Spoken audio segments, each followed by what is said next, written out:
அழகான கிராமம் இருந்துதான். அந்த கிராமத்தில் 2 கொக்குகளும் ஒரு ஆமையும் பல வருஷங்களாக ஃப்ரெண்ட்ஸாக இருந்துட்டு வந்திருக்கிறாங்க. அவங்க தங்களுக்கு தேவையான உணவை அந்த கிராமத்தில் இருந்த ஒரு தண்ணீர் குளத்தில் எடுத்து சாப்பிட்டுட்டு வந்திருக்கிறாங்க. ஆமைக்கு உணவு கிடைக்காதப்ப கொக்குகள் கொண்டுட்டு வந்து உணவு கொடுக்குமா. அதே மாதிரி கொக்குகளுக்கு உணவு கிடைக்கல அப்படின்னா ஆமைகள் கொண்டு வந்து உணவு கொடுக்குமா. இந்த மாதிரி 2 பேரும் ஒருத்தருக்கு ஒருத்தர் பகிர்ந்து சாப்பிட்டுட்டு சந்தோஷமாக ஜாலியாக விளையாடிக்கிட்டு இருப்பாங்களாம். அப்படி இப்போ என்னதான் ஃப்ரெண்ட்ஸாக இருந்தாலும் அந்த ஆமைக்கு கொஞ்சம் தற்புகழ்ச்சி அதிகமாக இருந்திருக்குது. அது எப்போ பார்த்தாலும் தன்னை பற்றி பெருமையாக தான் பேசிக்கிட்டே இருக்குமா. கொக்குகள்கிட்ட எப்போ பார்த்தாலும் அந்த ஆமை சொல்லுமா, நீங்கள்லாம் பாரு, வானத்தில் பறக்க மட்டும்தான் உங்களால் முடியும். ஆனால் நான் குளத்துல ஆழமாக மூழ்கி போய் நிறைய வெரைட்டியாக மீன்கள்லாம் பிடிச்சிட்டு வருவேன். உங்களாலெல்லாம் அதெல்லாம் முடியாது பாரு. நீங்கள்லாம் குளத்துக்கு ஓரமாக நின்று தானே மீனுக்காக நின்றுட்டுருக்குறீங்க.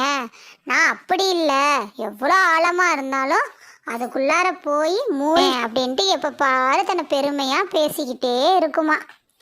இப்படியே நாட்கள் போய்கிட்டே இருந்தது.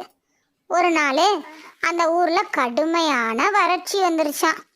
வெப்பம் அதிகமாக இருந்ததுனால அந்த ஊரில் இருக்கிற செடி கொடி மரங்கள் எல்லாம் காஞ்சி போய் அங்கே இருக்கிற தண்ணி குளமும் காஞ்சி போயிருச்சான்.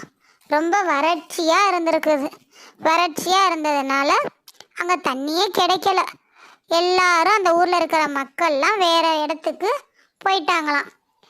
அந்த குளத்தில் இருக்கிற மற்ற விலங்குகளும் வேறு ஒவ்வொரு இடத்துக்காக போக ஆரம்பிச்சிருச்சு.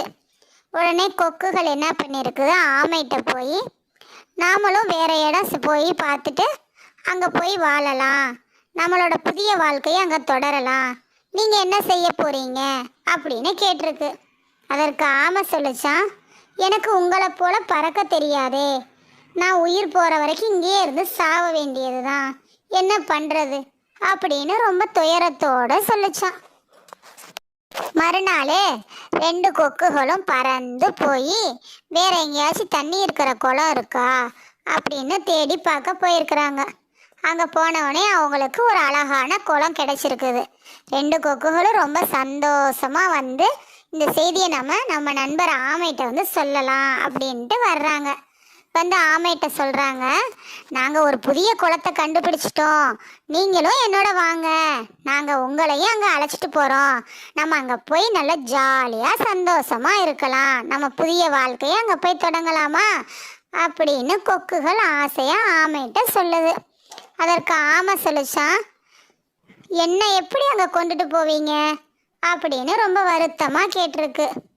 அதுக்கு கொக்குகள் சொன்னாங்க, நாங்கள் 2 பேரும் ஒரு நீளமான ஒரு மரக்கிளையை எடுத்துகிட்டு வர்றோம், அந்த கிளையில் 2 பக்கமும் நீங்கள் உங்கள் வாயில் கவ்வி பிடிச்சிக்குங்க, நாங்கள் அந்த மரக்கிளையோட ஓரத்தில் எங்கள் வாயால் கவ்வி பிடிச்சிக்கிறோம், அதை தூக்கிட்டு நாங்கள் பறந்து அந்த இன்னொரு குளத்துக்கு நம்ம போகிற பாதையில் போவோம், அந்த குளத்தை நம்ம சீக்கிரம் போய் அடைஞ்சிடலாம் அப்படின்னு சொல்கிறாங்க. அதை கேட்டவுடனே ஆமைக்கும் இது சரியாக இருந்துச்சு, இந்த யோசனை நல்ல இதாக இருக்கே, நாமளும் சரி இது மாதிரி இது பண்ணலாம் அப்படின்னு சொல்லிட்டு ஒரு மரக்கிளையை பிடிச்சிட்டு கிளம்பி போயிட்டுருக்குறாங்க. அப்படி போகிற வழியில் ஆமைக்கு தான் தற்புகழ்ச்சி அதிகம் தானே.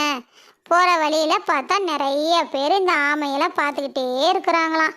மேலே பாரு, கொக்குகளோட ஆமை பறந்து போகுது அப்படின்ட்டு அந்த ஊரில் இருக்கிற கிராம மக்கள் எல்லாரும் அதிசயமாக அவங்களவே பார்த்துட்ருக்குறாங்க.